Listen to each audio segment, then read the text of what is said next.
welcome, welcome, welcome. It is Sunday. It is 7 p.m. ET, and we are so thrilled that you have found us here in the back room. I'm Hank Philippi Ryan, the USA Today bestselling author of 15 going on 16 novels of suspense. I can tell you that I just sent in book 16. I just sent in book 16. So my current book is the best-selling One Wrong Word. I'm also the USA Today best-selling author of 15 novels of suspense and the investigative reporter for Channel 7 here in Boston, winning 37 Emmys for investigative reporting. Ashley Elston. Hey, Ashley. Welcome, welcome, welcome. Thanks for having me. I'm excited to be here. Oh, we're excited to have you too. Ashley Elston is the New York Times, but hold that book up again. Oh, that was too quick. That was too quick. We want to see that. It's a fantastic book. Ashley Elston is the New York Times bestselling author of First Lie Wins, which was a Reese's Book Club pick in January 2024. After publishing 6 young adult novels, First Lie Wins is her debut author thriller. No, adult thriller. I can read this. I wrote this. I can read this. Her debut adult thriller. Her work has been translated into more than 20 languages. She worked for many years as a wedding photographer before turning her hand to writing. Ashley lives in Louisiana with her husband and 3 sons. Welcome, welcome, welcome. Thank you. Thank you. I'm so excited. It must have been fantastic to hear from Reese. That must have been quite a moment. Yeah, like it's a huge moment. It's a great moment. And then you can't tell anybody like at all for months. And so it's like, here's the best news you're ever going to get for your book, but you have to wait 3 months before anybody finds out about it. So I sort of did good. I mean, I didn't tell a lot of people. I just told a few people. It's fine. We'll never tell Reese that you told a few people. Yeah, well, I feel like it's safe now to be like, I was sort of good at that. I was sort of good is very good. That's wonderful. Yes. Yes. Our next author is Michael Koryta, who also writes as Scott Carson. Michael is a New York Times bestselling author whose work has been translated into more than 20 languages and has won or been nominated for the Los Angeles Times Book Prize, the Edgar Award, the Shamus Award, the Barry Award, Quill Award, an International Thriller Writers Award, and the Golden Dagger. He's good, you all. I mean, he's just a good writer. They've been selected as best books of the year by numerous publications. His newest novel is Lost Man's Lane, which is written under the name of Scott Carson. Michael, hold up your book. Hold up your book. Sorry, Hank, I failed you already. Oh, you never will fail me. I'll hold it up too. You will never fail me. Michael and I had a wonderful event at a library in Carmel, Indiana. That was great. Thank you so much for doing that. And this too. Well, our pleasure. And I asked Michael early on whether tonight, whether he was in a library, because your room is so gorgeous. It is maybe a little bit excessive to the love of books, but they finished doing that shelf installation literally the week of lockdown. So it was the most perfectly timed thing for me in the world. Retreat and hide with my books. I love that. Robin Stahl says, I've never left in 4 years. You never left it. I believe that. I believe that. Who would do that? Robin Stahl says, ooh, look at his fab library. Kaira Rouda is hi, Kaira, is an award-winning USA Today and Amazon charts bestselling author of contemporary fiction and domestic suspense that explores what goes on beneath the surface of seemingly perfect lives. Her latest is Beneath the Palms, has been optioned for a feature film. Her next novel, Under the Palms, is out May 21st, 2024. To date, Kaira's work has been translated into more than 10 languages. She lives in Southern California with her family. I love all those posters behind you. I know, it's subtle, isn't it? I've been doing it myself over here. It's all good, just casual behind you. Welcome, welcome, welcome. Look at that. Anyway, thanks for having me, Hank. Our pleasure, pleasure. And our fourth author tonight is Nguyen. Katie is a former magazine editor. Her features have appeared in Glamour, Shape, and Fitness. After graduating from Brown University, she spent her 20s and 30s bouncing from New York City to San Francisco, Shanghai, Beijing, and Taipei, and has now settled just outside Washington, D.C. with her family. Katie enjoys native plant gardening, jigsaw puzzles, and playing with her rescue terrier, Alice, and rooting for the Mets. It says that here, and I have to say that. So, okay. Yeah. I know you're a huge Mets fan, Hank. Yeah, sure. Of course. Definitely. You Know What You Did, which came out April 16th, is her debut novel, and it is terrific. Congratulations on your debut novel, Katie. Thank you so much, Hank, and I'm so excited to be here with you guys. We are pleased to have you here tonight. We have these fabulous back room, 20 questions. They're backwards on my screen. Each author is going to get 3 of them, and we will learn a little bit more about them. So let me ask you, Ashley, what was your least favorite class in school? Probably PE. Probably PE. It was always something like, I'm from the South, so you did like a whole unit on like square dancing and things like that. Or they dropped the huge rope from the ceiling and they're like, climb the rope, and you've like never ever climbed the rope, or they don't give you direction on how to climb the rope. You just have to start climbing the rope. Yeah, so I'm gonna go with PE.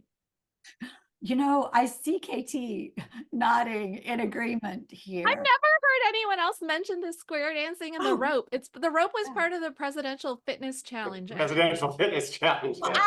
I think I predate the presidential fitness challenge. I think they just had a rope. I don't know what that came. I just know that the rope. You go in, you see the rope, and you're like, oh, I'm out. I'm sick. I gotta go. Gotta go. I still dream about that rope. Mhm. I forgot It's about it. Now I'm having flashbacks. Oh no. You remember, did you have to wear little gym suits? Those Well, horrible. and it's like everybody, the boys, the girls. Then you're like, and my maiden name started with the B. I'm in the front of the line, and it's like, I mean, where are you going with that rope? I mean, you're The whole thing is a bad idea. Everybody's Bad. applauding. Everybody's applauding. Everybody's applauding in the chat. Casey Cooper says, "That damn rope." that. Joan says, "All that and the pull-ups." And Savannah Thorne says, "We had square dancing too." And those little gym uniforms, Susan, those were horrific. Yeah, They- not good. Not good. All right, we will just move on from gym because now we're all gonna dream about it. Michael Koryta, I'm just gonna ask in the order that I see you on the screen. Michael Koryta, do you listen to music when you're writing? Yes, I do. And I've been listening to a lot of soundtracks lately. The soundtrack for Dunkirk is what kind of carried me through An Honest Man, which was written under the Koryta name. And then Lost Man's Lane is set in 1999 in Bloomington, Indiana, my hometown.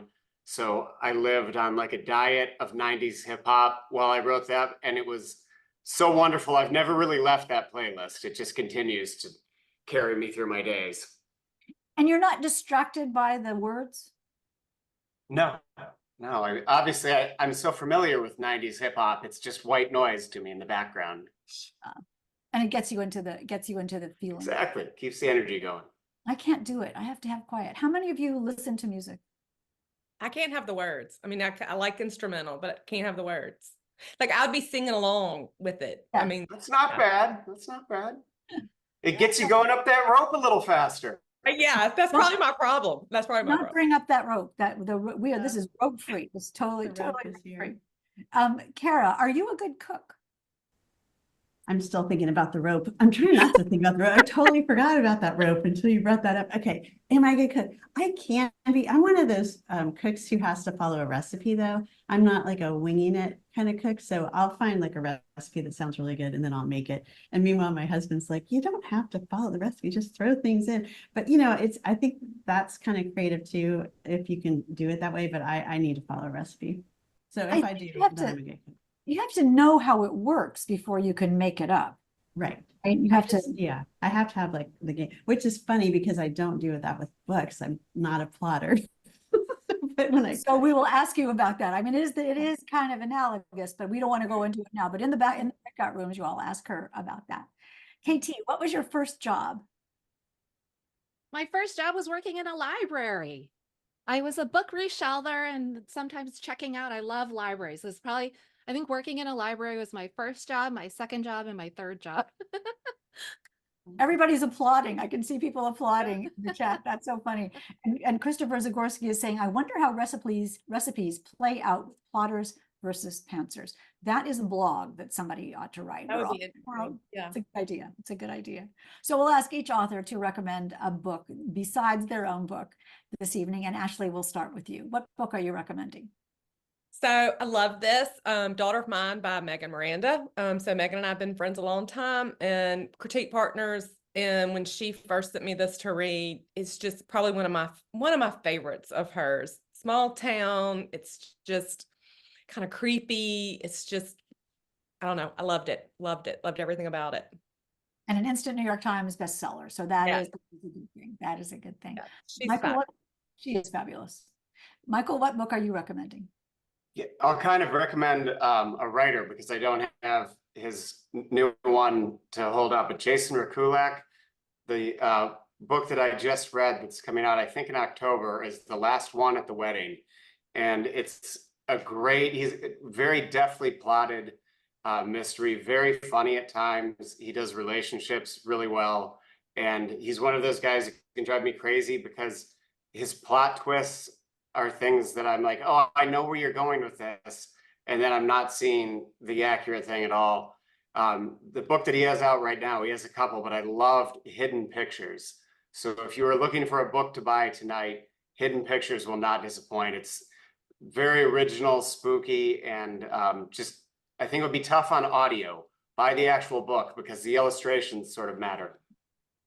The illustrations matter? Is it? It's very cool. Oh, I'll have to find, oh, Hidden Pictures. Hidden Pictures. Creepy kid making little stick figures that kind of add up. It's a brilliant executed book. Just, you'll love it.